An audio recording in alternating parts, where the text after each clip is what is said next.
Okay, and well, actually, yeah, for those who are watching today and watching the replay and have seen a lot of our previous webinars and TV shows and things like that, Jeff is the one that does all the talking. So it's my turn today because I am the expert in this field. Yeah.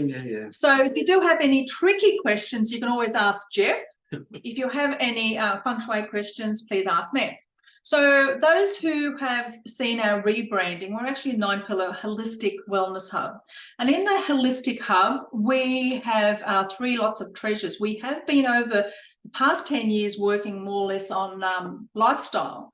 But over with COVID and things like that, I started looking into the study of the Feng Shui, because I've already got an interior design diploma. So I just wanted things to, tweak a little bit and just add more value to clients when I'm helping them in the home. And then as I started doing the Feng Shui through the New York School of Feng Shui, my tutor was actually he has actually created the London Academy of Heal and Nutrition, which brings in a lot of healing processes and that, but it's all linked with the Feng Shui as well. And a lot of us already know that Jeff has a psychology degree, and he's smart that way. On the Western side of things, I'm smart on the Eastern side of things. So now, Jeff, you're in control of the. Oh, I get to do something. Yeah. Wow. My machine. So we do have 3 treasures that we work with, and as I said, with the lifestyle, it's virtually the human side of things, and that is Jeff's forte, isn't it? Can I say something? You can say a quick word. A quick word. Now, the 3 treasures are the human condition, environment, and health, because as you know from past experience, or if you ever get to talk to us, that's what we talk about, the 3 parts of a person's life. Human condition is just that, it's being the human being. What do you think? How do you act? What are your behaviours, etc.? When you go into the environment, that's Maree's domain of Feng Shui.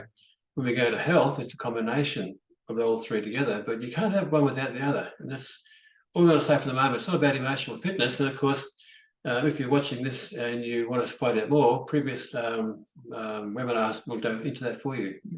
But let's talk about this today, if I can find. So we're going to be just concentrating on the environment side of things first. And the topic is about Feng Shui, isn't it, Jeff? It is. So a lot of people think, oh, well, Feng Shui, it's all about, certain things on that. But it actually is traditionally Chinese medicine. It came out of Chinese medicine, has got 8 rays. And Feng Shui is one. We all know about the Chinese astrology. We don't talk about the Western zodiacs.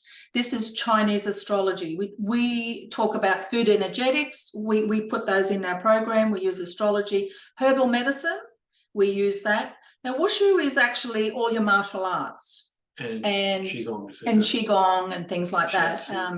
Acupuncture, we don't touch that because acupressure. Yes, but acupuncture, I've never tried it.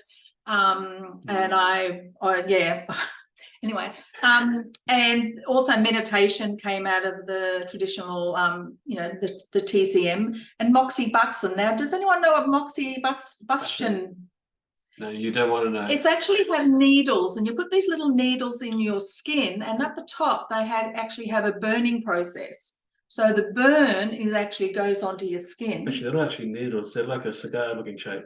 Yeah, but the needles actually go in. So what it is actually helps with the circulation, and it's all to do with, really. It's not pleasant. No, it's not pleasant. Just like cupping and things, we don't talk about that because they're things that hurt. Yeah. We don't like hurting. However, what you're saying is that Feng Shui is all those things in one. And people think Feng Shui is just about. Yeah. Well, see, they think that Feng Shui, and here's what it's not. People think, well, that can't be Feng Shui because Feng Shui is about where should I put my plant? What colour wall should I have? Oh, look, this is my bed and it needs the right place and all these things, don't they? And I think what a lot of people think is it's about the home. Even Feng Shui practitioners talk about Feng Shuiing their home. A person, but see, it's not about that. You're going to find out. It's not about the home. It's about the person or persons in that home. And you'll actually see that little diagram. That's one of my diagrams that I've created. But normally you would see a Bagua map, And the symbol of the yin and yang in the middle is from the Northern Hemisphere. We're going to just talk slightly about the Northern Hemisphere and the Southern Hemisphere later, but this Bagua map, you normally see 9 squares. This is based on Northern Hemisphere. So a lot of Feng Shui practitioners would say, okay, I'm going to come into your room and I'm going to Feng Shui your house. You walk into, they say, we'll walk into this room through the door, and on your left-hand side, there is your wealth corner. So we must place wealth items in there. On the right-hand side, we need to put relationship issues, you know, couples of, you know, birds and things with couples and things like that to create that relationship area. But we have actually spoken to a lot of people who have had this done in their house, have had colour schemes done, and it has actually messed up their energy level. We talk about energy later on, but it doesn't work, right? It just doesn't work, because every direction you're going, there is, you can see there's little diagrams in here. You can see there is a direction of that it actually works. So this is what it's not about, but what? Let's say America's good when they have what's called the black sex, which is based on this sort of thing. So it means to say, if I walk into room A and the right-hand side energy says where, for example, what's it? Well, relationships, right? And I go into room B, which faces a different direction, but it's still the right-hand corner for the same thing. But it's changed, it's a different direction. How can that be? Because energy doesn't change in rooms. Energy just flows through. So therefore, that will cause a problem as well, wouldn't it? And also you'll see on this chart here, you've got the wording fame and reputation, wealth, I can't read it, career, life, helping people.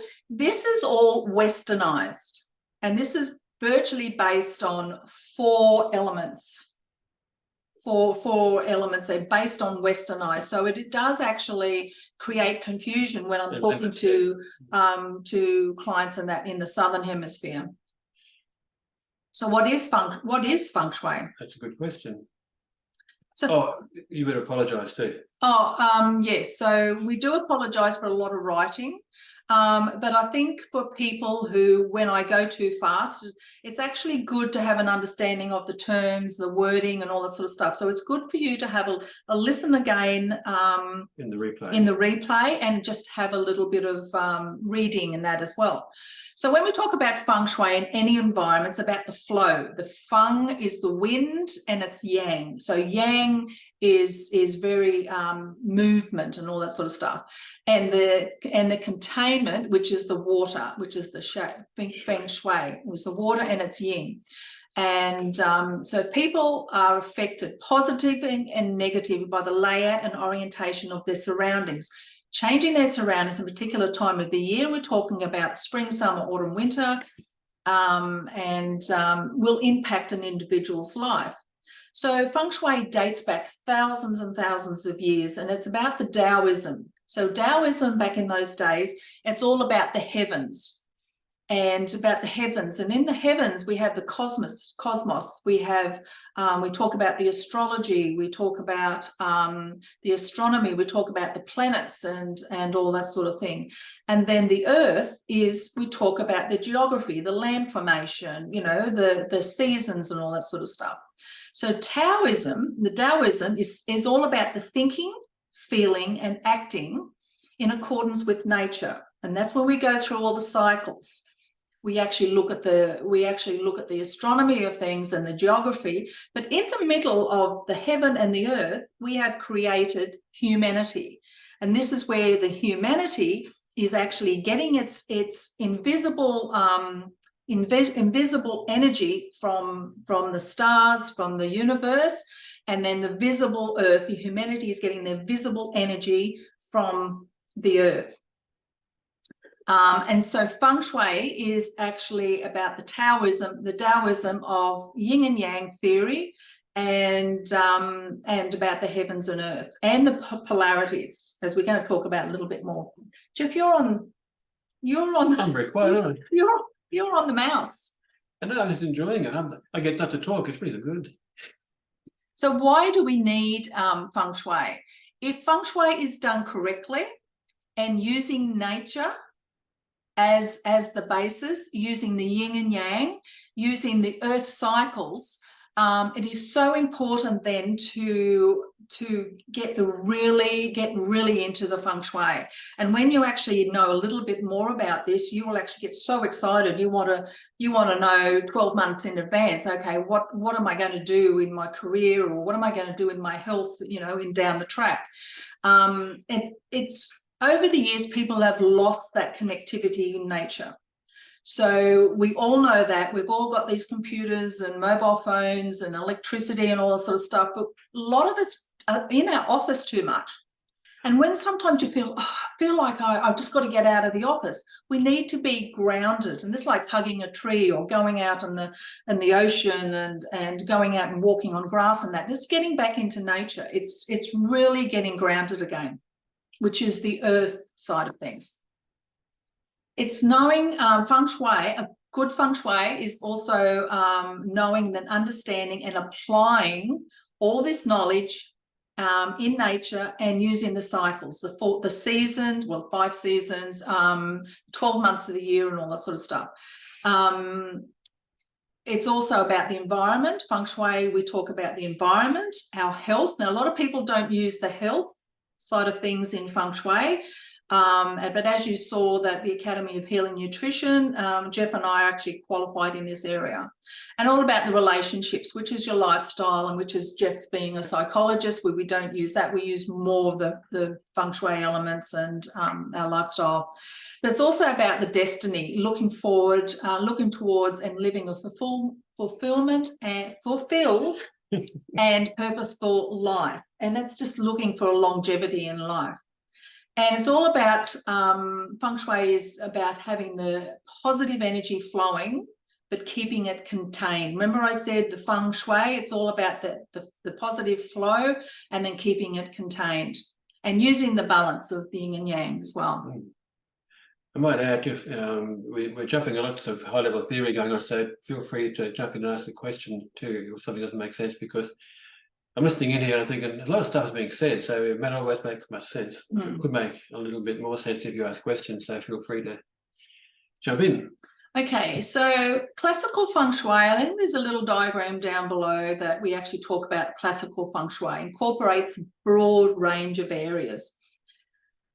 It includes the yin and yang, everything in our life, in plants, in you know, day and night, everything is opposite each other. It's all yin and yang. So we put everything in our foods. The 5-element theory even has the yin and yang in there as well. So 5-element theory is your it's all about your 5 elements: your wood, fire, earth, metal, and water. And also I actually put a lot of the 8 trigrams in the I Ching, and some of you probably don't know a lot about the I Ching, but the I Ching is the book of changes that has gone back centuries and centuries. So all these little bits and pieces have come out of there. And the heavenly stems. So the heavenly stems is at the 5-element theory, which is, it probably sounds a little bit technical, but when with my study, it's just mind-boggling. The astrology includes using the 10 heavenly stems. And when I say 10 heavenly stems, as I said, we have 5 elements. Now, each one of those elements has a yin and yang. So the fire has a yin and yang, the wood has a yin and yang, and so on and so on. There are 12 earthly branches. Now, a lot of you would know that we have 12 months of the year, and the Chinese astrology, we have an animal sign. So that is part of that, and the lunar mansions and things like that. So there's a whole range of schools and approaches, techniques that I use. But the main one that I use is the 4 pillars of destiny. We're going to talk a little bit about that later on down the track. And it's important to know when I have any sort of client, I always look at the Ming Tang, and I'll explain that a little bit later. But the main thing that I always look at is where you were born. We talk about where you're born, where you're living. There is a difference between the northern and the southern hemisphere. Okay, so this is just a little brief version of what I incorporate. Can I say something there? You can say something. Oh, I can say something now. Yin and Yang theory, which Maree keeps mentioning, everyone's heard of yin and yang. everyone knows yin and yang, they don't necessarily know how far it extends in life, but it even extends back to how the early Chinese explained how the world came about. Our scientists call it the Big Bang Theory. They had a theory about the polarity of yin and yang coming together. So it goes right back to the beginning, and it's all symbolized through this symbol, which is called a taji, which you've seen many times before. This symbol that I've got here is actually the Southern Hemisphere version, because the white represents summer, and obviously day as well, depending on what you're doing. So that's another story by itself. But the point about the yin and yang is, and this is a whole webinar by itself, this is a whole complete topic, because it goes into obviously the home, it goes into environment, it looks at the person's body in terms of their organs, it looks at their health, it looks at their personality, etc., etc., etc. So the whole world, from a Chinese perspective or TCM perspective in Feng Shui, is about yin and yang. Everything divides up into those two areas, and even colours can be defined as yin and yang, and foods, yin and yang, etc. So it's really quite a topic of interest on its own, and it explains so much about how these things work. So that might be a topic coming up down the track, perhaps, to talk about for those who are interested.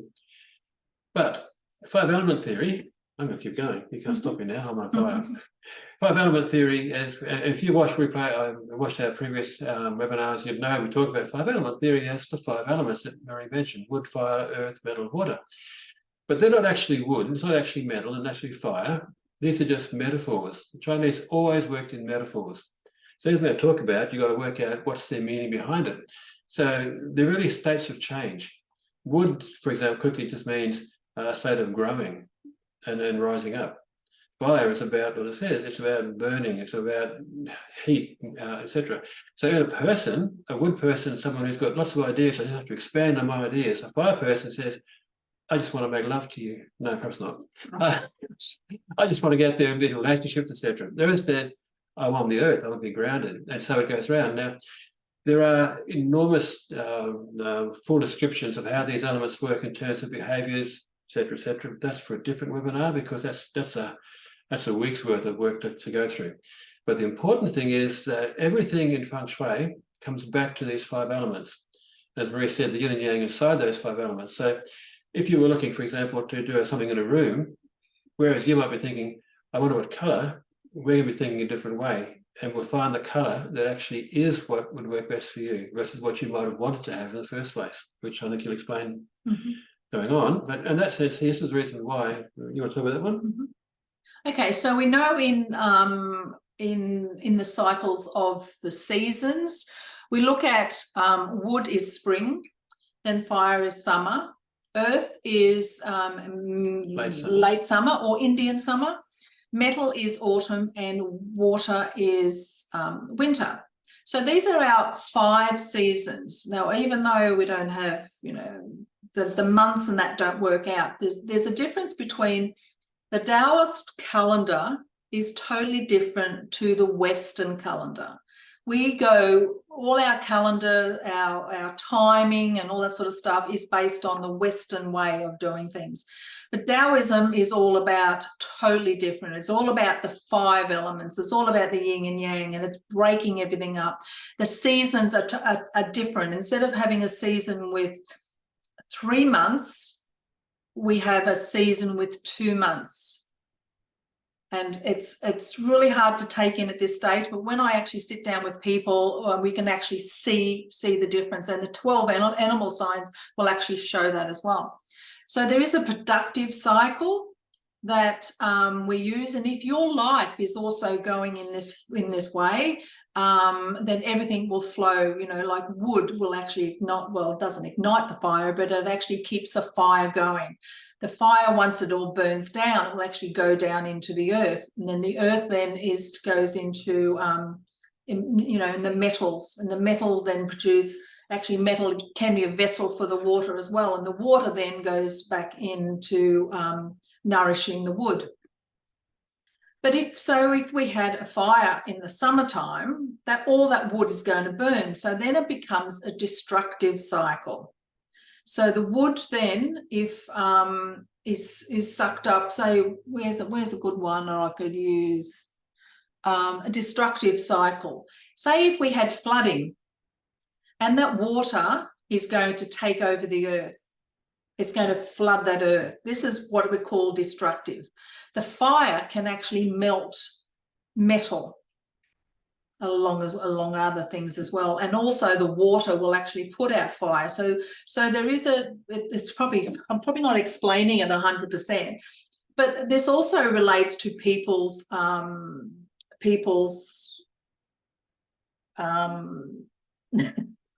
on, Jeff. Oh, you want to say something?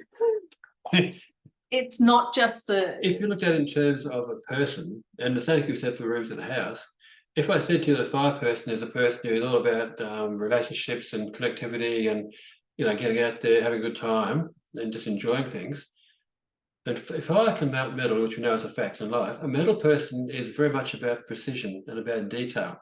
So if you've got a person, imagine, you know, a person who is a real party animal, loves partying, loves to be around people, right? And the guy who's metal says, how's it going to work for you? What are you going to do when this happens next? Have you organized this? What about's going to happen? What if you do this? That fire will then go out. The person who was so excited about his party is going to become so depressed and so frustrated because all these questions, just leave me alone, I just want to do it. That's what we're talking about, how the elements relate to people. And it goes right through the whole way. So we're saying that when you apply these cycles to people, we can help a person grow. We can help a person, you know, come to their knees quickly. And the same can be said for rooms, because again, how the room is set up as to how the room will work for a person. Okay, is that what you're trying to say, Kate? Yes. Cool. Okay, so again, if there's any question, we're really rushing through this in the sense that we're just touching on points, because to discuss Feng Shui, to learn Feng Shui is years, which is why I sent her to school, so she could learn it. Really cool. Now, I want to go on to this point about energy, because energy is a big part of Feng Shui. But the point is, people don't know what energy is. I'm sure of this. I hear people talk, oh, he's full of energy today. Oh, I don't feel very energetic. Oh, well, if I had more energy, etc., etc. But that's not really what energy is from a Feng Shui perspective. When we talk about energy like that, we're talking about the mitochondria in a person's cells, right? So the health of your cell, how your cells are fed food and oxygen over time, creates your sense of energy and your vitality. So when people talk about being energetic, they're really talking about being vital. Different thing altogether, which is why kids are always bouncing about, because they're young, they're healthy, their cells are just full of all the goodness. And as we start to age, we start to have our cells decline, and therefore we lose energy, we lose the ability to jump around and play and run, etc. So that's energy that people talk about most. Or some people talk energy as in terms of, you know, power lines. We've got power, we've got batteries, etc. That's energy too, but again, not the energy we are talking about. If we were to use Feng Shui terms, the energy we refer to is those 5 elements. What is the energy they bring to a room or to a person? So when we're designing someone's work, or their rooms or their homes, etc., we worry about energy as it means that way. So when someone says, I'm feeling energetic, I'm thinking, I wonder which of those elements is really firing for you at the moment. And that's what makes you feel energetic. So a person who's an earth person, who's feeling energetic, has a lot of earth element working inside them at the moment. A room that feels earthy has a lot of earthy elements working in it at the moment. Even a metal person is feeling energetic. They're not the ones. A metal person is not going to be the one that's going to be jumping up and down in a crowd. They're the quiet ones. But when they're in their element, another term, and when they're doing what they love to do, they're full of energy in their own way. And an earth person, I'm one of my main dominating element is earth. But I get so excited and full of energy, I'm not jumping up and down, but I get so excited when I'm actually talking about, you know, Feng Shui or helping somebody or nurturing somebody. So that's my energy.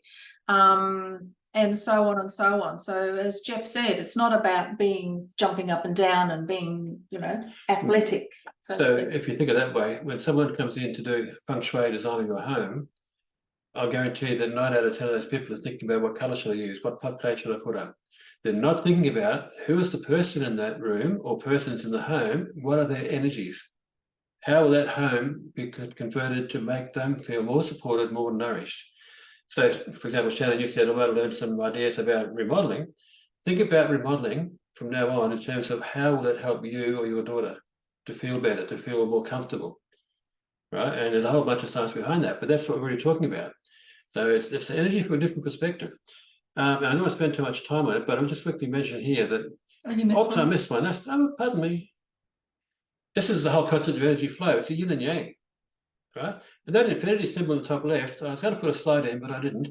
A few people have done this. They took a photo, a still spot of a camera of the moon from the same spot for 28 days. And guess what? It comes out like that. Because the energy in the world and the cosmos does just that. It's that flow. And that's the flow that we have in our worlds right now. We don't see it, but it's there. So all I said is, for example, we have a living environment up the top here. We start with that's the environment around us, and it creates our personal perspective in life. That means that causes how we think and act and behave at home, at work, with our relationships, and it causes our performance levels to be what it is. And how we perform is impacting our living environment. This is energy flow. This is what I mean by energy and the elements involved in that. So when we do work with someone in their home, or maybe Maree works in someone's home, she's conscious of those things all the time. What is the environment in this home? Who are the people? And says, natal input, that's their genius, that's their personality. How do they want to act and think and behave in this room? Like if I send a kid to the room to do homework, how do I want them to be able to feel and think when they're in there? So it supports them doing homework, etc., etc. This is the true Feng Shui. This is where we're learning about how to actually create an environment that works for you. Is that okay? Mm-hmm. Did I do good? Mm-hmm. Good. Okay. Over to you. So people think of Feng Shui, as I said, there's a Bagua map, you know, your relationship corner is on the right-hand side and so forth and so forth. What I actually do, I've actually had, you know, quite a lot of study in the classical Feng Shui, but not just in the Northern Hemisphere, it's in the Southern Hemisphere. We live in Australia, you know, we were born in Australia. So everything that we do is totally different than somebody living in the UK, Italy, even China and things like that. So classical Feng Shui is a combination of form school, and our form school is the traditional, was never called form school, it was called something else back in the centuries ago. I forget what it was called now. But weren't you alive then? No, I wasn't alive then. Okay. It was when the Chinese they were doing all their agriculture and all their fishing and all that sort of thing, and they wanted to build their homes. So where did they build their homes? They're not going to build a home right on the riverbanks, because what happens in the flooding season, all the floods will come and their homes get wiped out. But they got, you know, and you know, they try to put their farms and that there. They're not going to build a house or a farm on top of the hill. So that's the black one at the back. That's where all your energy is contained when we're talking about the energy flow and things like that. So you're not going to build on top of the hill, because you're open to all the elements, the wind, the sun, you know, so nothing's going to grow. Your crops are going to get damaged and all that sort of stuff. So the and then we have the east and the west and things like that. But they didn't, back in those days, they didn't know about the east, the west, the terminologies. As I said, Western terminology said this is north, south, east, and west. Back in the days in ancient China or any ancient countries, they said, okay, the sun rises from this side and it sets on this side. Okay, so this is form school. This is knowing where to grow and the different seasons. You know, different seasons we need to grow different crops and things like that. Later on down the track, when the magnetics fields and that started to show up in when we actually had magnetic stones that they were making. It's based on the compass school in Feng Shui, and we do use the north, south, east, west, and all the directions in between. So it's a combination of these that I use. But you'll see all the others down below: Bagua, Flying Star, there's the Minghua, there's the I Ching, trigrams, the sacred geometry.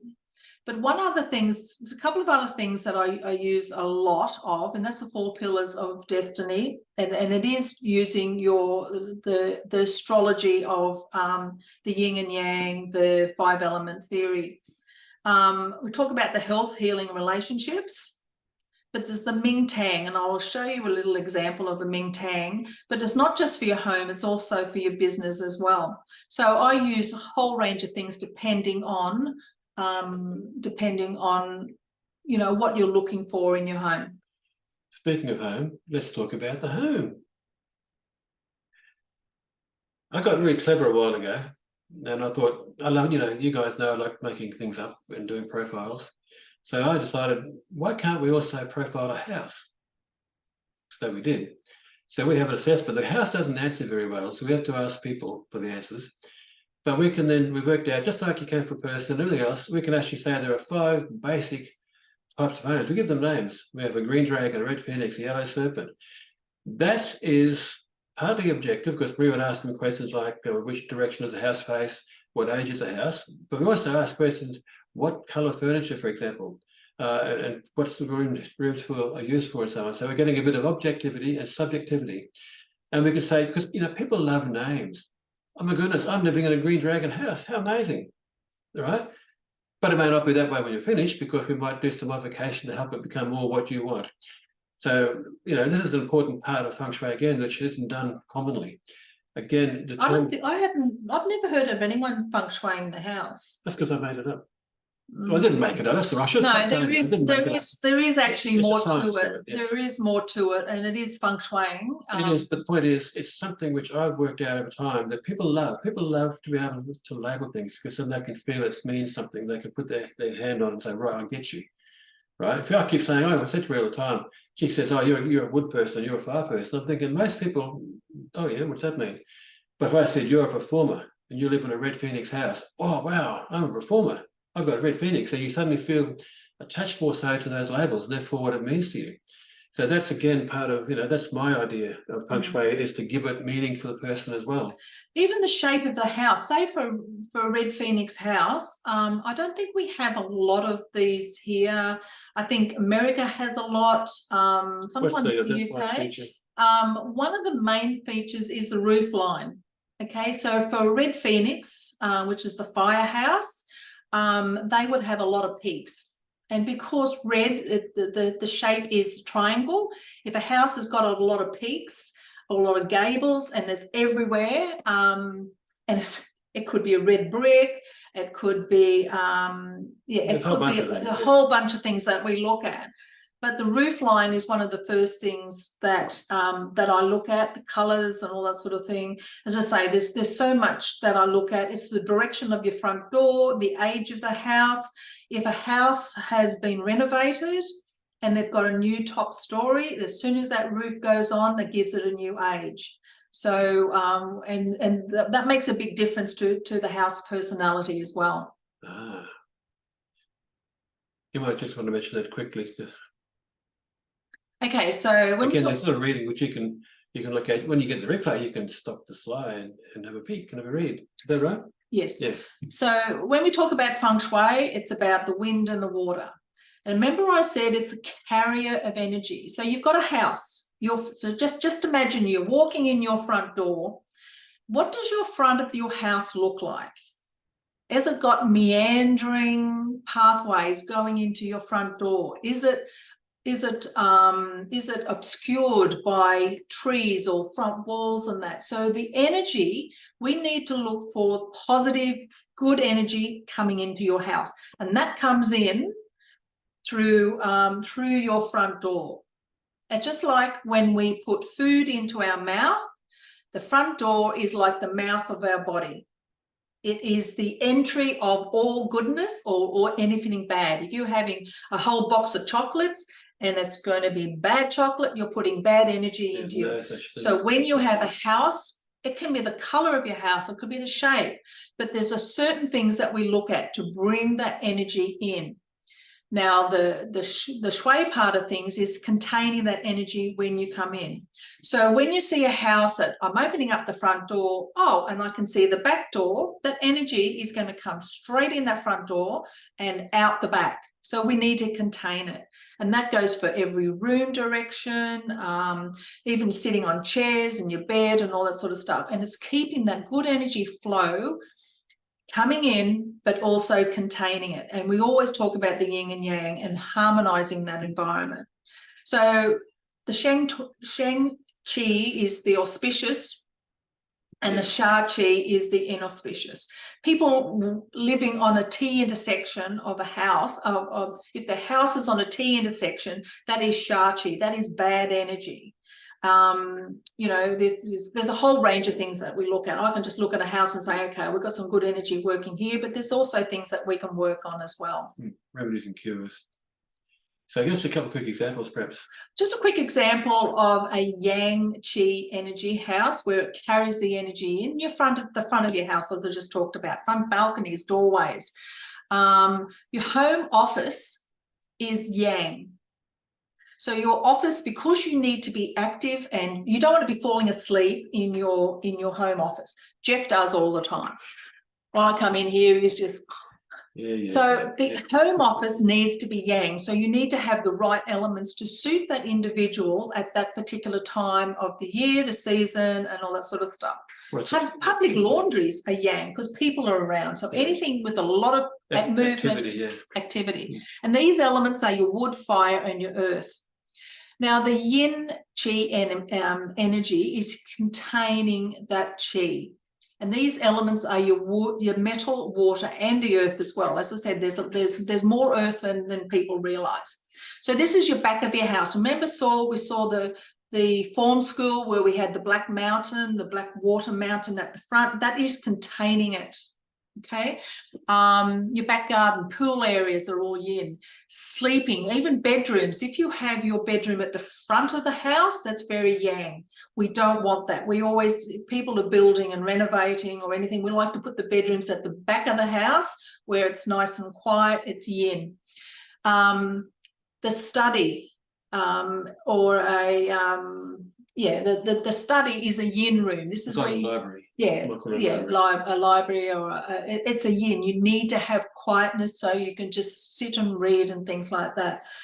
Now, I often say to a few people, oh, I just love doing my laundry. I love putting the washing out. I said, Jeff, don't do the washing. I want to do the washing, washing the clothes and things like that. That is very yin and is very soothing. So and this is normally for every person. They don't realize it. So people will do a chore or do something in the house that they don't want to do.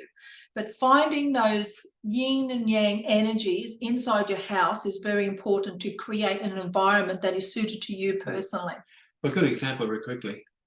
I'm sure Christy's not in this case yet, but Shannon, for example, has a daughter.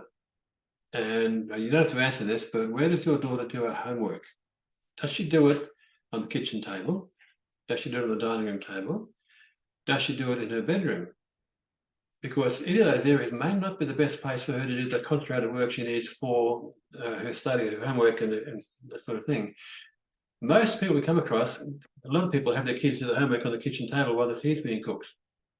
That causes confusion, causes disruption in their minds. And the kitchen is very yang. It's not designed for that sort of thing. Or, for example, a lot of people put an office, and I was on TV the other day somewhere over in England.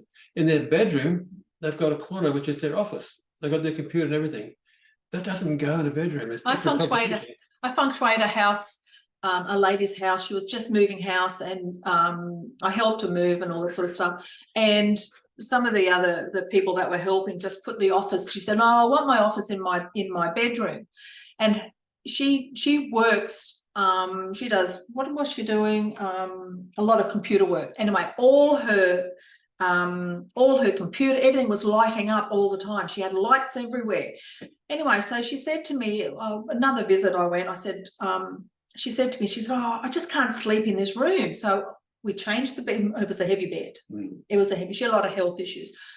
We changed the bed around. We took all her computer, all the electrical stuff out from her bedroom into a corner of the house where it was suited, and I got rid of all that. And the next time I saw her, I said, "Oh, how are you sleeping?" She said, "Oh, brilliant, brilliant, absolutely brilliant," because we took all the EMFs out. She had all these lights going all the time, so she wasn't sleeping. Plus, she was actually sleeping where she was actually looking into the bathroom and things like that. So now we changed the rooms around. We took out all the things that were stopping her to sleep, and she was so much happier.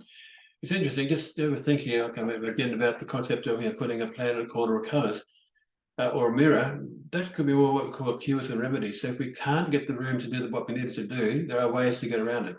But that's your way of when you can't do it the right way. Okay? Now, a lot of people put mirrors in, like when we built our house here, we put sliding mirrors in the kids' bedrooms. Yeah, big mistake. Not realizing that when you have your bedroom, your bed, and all you have these reflections of mirrors, you wonder why you don't sleep. You think, oh, I'm not sleeping. We had mirrors in we've got mirrors in our bedroom in a cupboard, but I actually cover that up. And I couldn't, even before I did Feng Shui, it was like that. I thought, I can't sleep, I'm irrigated. Should say irrigated. I always say irrigated instead of irritated.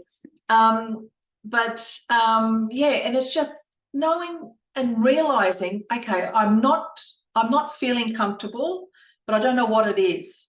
And the simplest little thing can actually change. So just to sum up that section there, when we talk about the home and Feng Shui for the home, we're talking about the relationship between the people in the home, right? We're talking about the energy flow that Maree mentioned.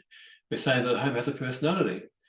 Okay, the people's natal genius, which we mentioned in the previous webinar, I'll mention again in a moment. Who are they born to be? How does that fit with their home environment? And energy centers, there are ways, instead of meditating, create an energy center, create a space in the rooms or outside somewhere, dedicated to each of the 5 elements, and then go there for the reason of being there. For example, if you want to feel grounded and relaxed and quiet and meditative, go to an earth setup area. That's another topic for later, but these are things that a home can have done for it in Feng Shui. But they need to be done. The energy, personality, the natal genius of the people, genius centers, they are all fundamental to proper Feng Shui design. Cures and remedies are what you do when you can't get that to work easily. There are adjustments for it. Now, moving on, conscious of time, I'm going to just quickly move through how Feng Shui affects people as well. Because you can't, if you're not healthy, if you're stressed or you're not feeling well physically, chances are the home's not doing the right thing to help you. So from a point of view there, we have the 5 human personalities. Like I said before, we have the elements also have names. You guys haven't, watching tonight, you haven't actually done the assessment for this particular profile, but this is different to the actual straight Feng Shui stuff. This gets into a more depth about you as a person, how you act, behave, etc. But it still relates back to the same elemental things we talk about in Feng Shui. So there are 5 human personalities, or 10, 5 for natal, 5 for manifested. There's also 5 organ personalities. Okay, people don't realize this, but there are 5, actually 6, but we say there's 5 key organs, 5 key yin organs, and there are 5 key yang organs. Now, what we said before about yang being active, energetic, and yin being a container and quieter, fits in with this again. I'm not going to start talking about this, but when we talk about a person's health, we're talking about directly influencing which organs, why. Which organs are affected by parts of the house in different ways. Right? For example, if I go to the bedroom, which organs do I want to feel doing the right thing at the right time of day? Because there is a clock. What are those organs doing? What's their function at different times? What are you doing yourself in your home at those different times? So it starts to come together. So again, you can see the Feng Shui isn't about the pictures. I keep going back to the same thing. What is the health of the people? What can the rooms in the house be done with to make it work better for them? Do you just want to go back to that slide up here, Jeffrey? Yeah, Leonardo da Vinci, back in the days, it wasn't about just his artistry and all that sort of stuff, and you probably can't see here. So when I actually did study of the sacred geometry, which is proportioning everything in your body, he actually went through all the yin and yang and went through the 5 elements, and the whole body works in certain ways. So we talk about all the organs and things like that. So it was the yin side of our body is on the inside. So under the arms, inside our legs, and the front of our body is all yin. The back and the outside of our body is yang. And that's why if you get sunburnt, and if you get sunburnt, you get the same amount of sun under your arms, you'll get burnt more on the inside of your arm or the inside of your leg, because I'm just showing, you get sunburnt more there than you do on the outside because your skin is different. So we have masculine, feminine, and yin and yang of every part of our body. May I? Yes. There's so much more you could say. It's so difficult to just cut down and say so little, especially for this one. She starts talking. She's very informative, isn't she? Yeah. Yeah. So very quickly. Very quickly. Very quickly. So when we talked about the positive energy, the Sheng Qi and the Sha Qi negative in the human body, it's all in nature, in man-made structures that are built to accommodate living environments, and the driving force in human beings. So the Qi is experienced differently with each individual, as can be experienced in this manner, energy and aura. So Feng Shui has a direct effect on the ability, willingness, and commitment to unlock personal obstructions, and in so doing, harmonize with the health and the life and the surrounding of the cosmic Qi. You got to practice your reading. Oh. So you can, in other words, words, the same things, same energy flows in the house, it belongs to a person. So when we learn our Natal Genius, we know therefore that what works for one person doesn't work for another person the same way. Okay, so and it's a clear thing. If someone's very earth oriented in their genius, they're different to someone who is very fire. They're different to someone who's very water. A whole bunch of reasons. So as in the house, so too in the person. Okay, which leads us to the 4 pillars of destiny, which we ought to only a few minutes to talk about. So with the 4 pillars of destiny, it's using the yin and yang, it's using the 5 elements. And the next one, Jeffrey. Oh, all right. So with the 4 pillars of destiny is using Chinese astrology, yin and yang, 5 elements, and it's we can actually work out your natal genius. It's the year you were born, the month you were born, the day you were born, the hour you were born, and it really has to be quite specific, but it's also the place that you were born, whether you were born in the northern hemisphere, in the southern hemisphere. Now, if everyone did a natal genius based on the westernized Feng Shui, they would all be born in the northern hemisphere. But there is a difference. If you're born in the wintertime now, you're born in the summertime over in the northern hemisphere. So you would be born fire over there, and winter, water here. So your 5 elements would be totally different. Well, same characteristic descriptions, but different application. And the different timings and things like that. And then you've created the manifested genius. In other words, the whole point of it is it's the same for the home as it is for the person. What is natural? And obviously for the home, if it's built properly the first time, and for a person who could say the natal genius, they'll have a perfect life because they're doing everything that just works for them. They'll be in flow the whole time. But we all know it's not real, it's not normal, it's not life. The manifested is where we work out what you've become. So same for a person like an interior designer, like yourself as well. The interior designer doesn't go and say, I wonder what the person is in life. I wonder what the home is meant to be. They'll say, dear client, what color do you like? What type of surfaces do you like on your kitchen bench? What type of curtains do you want? All questions based on what that person has experienced in the past and learned. That's all manifested, right? So that's not good Feng Shui. Good Feng Shui says, well, but it's used, and then the cures and remedies coming in again. That's where you have to marry one with the other. But the essence of good Feng Shui is to rely as much as we can on the natal or the natural, because that's the place where you'll feel most comfortable. And it's incredibly important for the home and for your health. They're the 2 areas which are so important to mirror your natal genius. Unfortunately, in the West, we quickly run off to the doctors, etc., etc. So we're going to have manifested. We're looking for help from somebody else to do what we can do ourselves. But the point is, the whole concept behind today wasn't to give you cures and tricks and things. That can be done at a different time. It was more to say, what is actually Feng Shui able to do for you from a deeper scientific point of view? So hopefully that made some sense. A lot of Feng Shui people have not done or heard about the 4 pillars of destiny. It is about combining astrology, 5 element theory, the health, the yin and yang. It's actually quite advanced. And some feng shui people would just, as Jeff said earlier, you know, they just say, okay, we'll put a color here, we'll put a plant here, we'll move this furniture around. It's not about that. And when we talk about the energy of a person, if a person walks into a room or your house and they think, oh, geez, I feel really comfortable, or you're in an office and I think, oh, geez, I'm feeling really tired, or, you know, that it's that energy that the person is feeling at that particular time. But 6 months down the track, you could walk in that particular room and you would feel completely different, because the energy of the season, like in the spring, I love the spring, and actually mainly because I was born in more the springtime.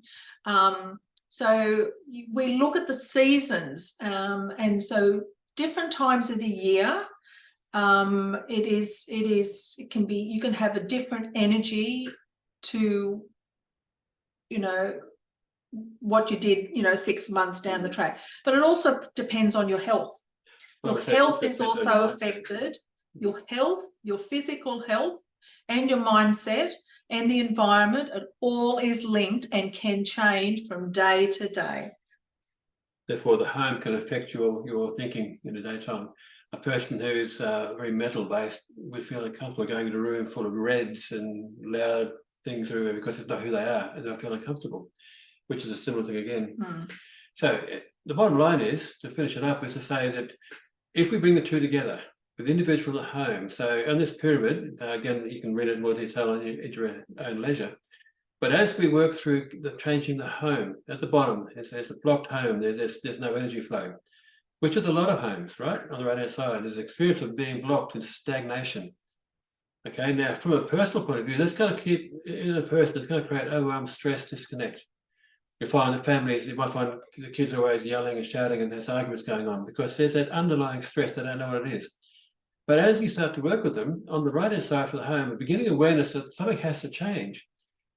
Now that causes confusion and frustration in the person, because they're now seeing that there's something better, but they don't know what yet. And as you go further, intentionally energize the home and then establish what you need to do through Feng Shui, the person will go from confusion to growth to enlightenment. They'll start to have a better life. So the bottom line between all this is simply saying, if you Feng Shui your environment properly, effectively, and carefully, you will actually change the lives of the people in that home at the same time. You won't just change the house, you'll change the home the people live in.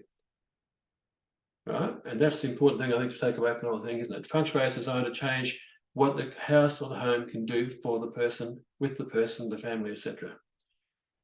That's the main thing, I suppose. And I think in the home as well, as even the kids, you think, okay, well, I'm going to paint all the rooms the same, or I'm going to put the same bedding in and all that sort of thing. Each child will have their own genius. So we need to look at that individually as well. So what we also do is that it's not just the home office, it's also the workplace and all that sort of thing. So there's a lot what we work with as well. That's the thing, people don't realise that your home office or your actual workplace, if you've got a building, or bigger firms have got their offices and so forth, the same rules apply in a sense, because why is it different to a home? There's energy flow there as well that needs to be addressed. So yeah, we're not talking about it today, but it is something you have to be aware of. And so, for example, if you guys today work from home, what is your home office compared to the home itself? Is it something you've thought about? Is it something where, for example, walking through that door to the office, I feel like I'm in an office, I'm ready to work. The office makes me energized to do so. Or is it just another room in the house? For some people we know, it's literally the kitchen table.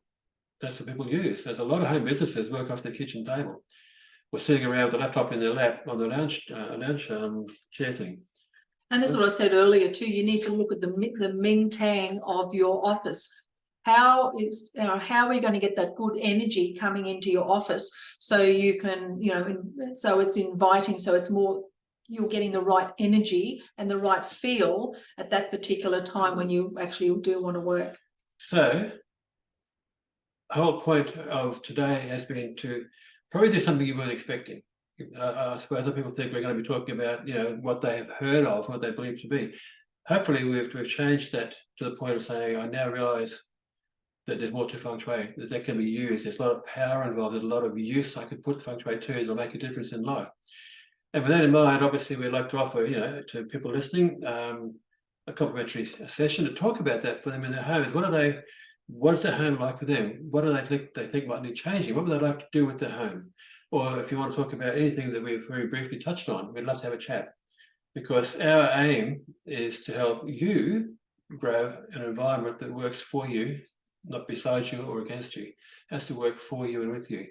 So down there at the bottom, of course, is the link, which will be on the replay, obviously, that you can book a time, or obviously otherwise just PM us, other way it works. And it'd be great to be able to chat to people, because our whole thing is helping people change to go from who can do it for me to how do I do it for myself to get what I want for me, for my purposes, for my betterment in life. And that's basically what the whole concept about Feng Shui should be. But also using the three treasures, because always the three treasures. Always those three treasures go hand in hand. If your home environment is not suiting, you're getting sick, you're getting headaches, you're getting whatever, you're getting drained. We look at the home, but we also then look at your health and your mental and emotional, state. So one thing could be throwing the other ones out. So you always use those three treasures.